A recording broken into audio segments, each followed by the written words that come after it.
Hey there, Daryl Burling here from Master New Testament Greek, and I'm here to give you a little rundown on this book, Using and Enjoying Biblical Greek by Rodney Whitacre. Now, this book is really designed for people who are wanting to, who've already done a little bit of Greek. Maybe you've got a year of Greek behind you and you want to go all the way to reading fluently. This is a book designed specifically for you.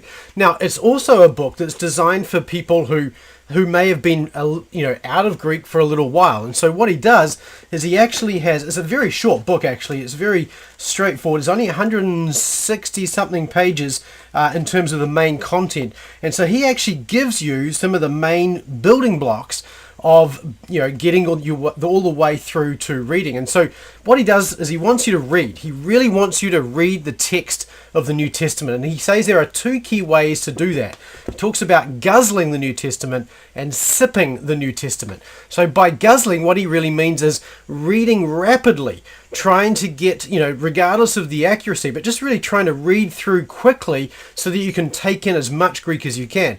And then he gets you to go back and read more slowly and note all of the details. So he really wants you to be able to do both. Guzzle and sip is kind of what he says. And the other thing he does, which I think is really helpful, is he encourages you to become fluent in one passage at a time. And this is the exact same approach that we take in Master New Testament Greek. Rather than trying to learn all the vocabulary of the New Testament, let's just work through one book at a time. And so that's exactly the approach that Dr. Whitacre takes in this book as well. Now, in Using and Enjoying Biblical Greek, he gives you four main features of learning Greek is probably the best way of putting it. He says these are really, first of all, building vocabulary. And he talks about how important it is to build vocabulary. And one of the things I really appreciated about this aspect of the discussion was that he recognizes that building vocabulary is going to take some time.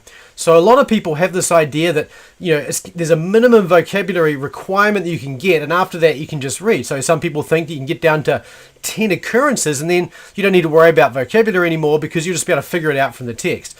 Well, sometimes that's true, but for the most part, that's not going to be true. And so he has a really good way of thinking about that to say, just get used to building vocabulary. This is going to be part of your life. It needs to be part of your life. And so that's a really good aspect of this. The second piece is really learning the morphology, and for that reason he's got a chapter in here talking about the forms. So he goes through all the paradigms and talks you through those so that you've got a good enough understanding of the different morphology, the different forms of the New Testament, of New Testament Greek, so that you can start to identify them.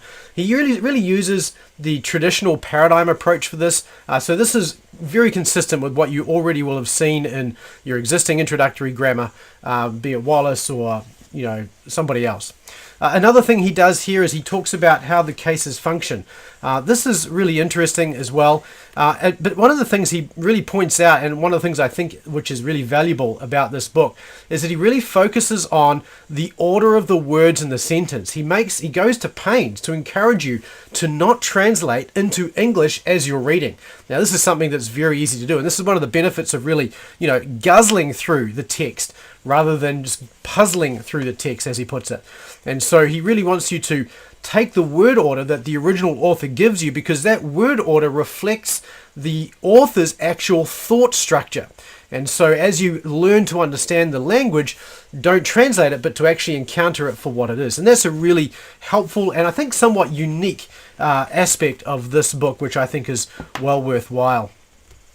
In terms of coming up with an approach, it's very similar to what we do in Master New Testament Greek, and that is that you start by puzzling over the text. You get a piece of text that you're going to become fluent in, and you just take your time. You go through it slowly, puzzling over it, trying to work out how the different words fit together, how the different words are parsed, how they should be understood. Then he encourages you to go through scanning the text, and at this point, he's encouraging you not to read the text slowly, but to go much faster. And the idea here is to, again, not translate it in your head, but to identify and understand the different components of the text. Look for the clause structures. Follow the clause structures to their conclusion. Follow the sentence so that as each clause and each phrase builds together, you're actually starting to see the structure of the sentence and then the larger discourse. And finally, he talks about rereading the text, and he really says that this is actually a really crucial piece of this.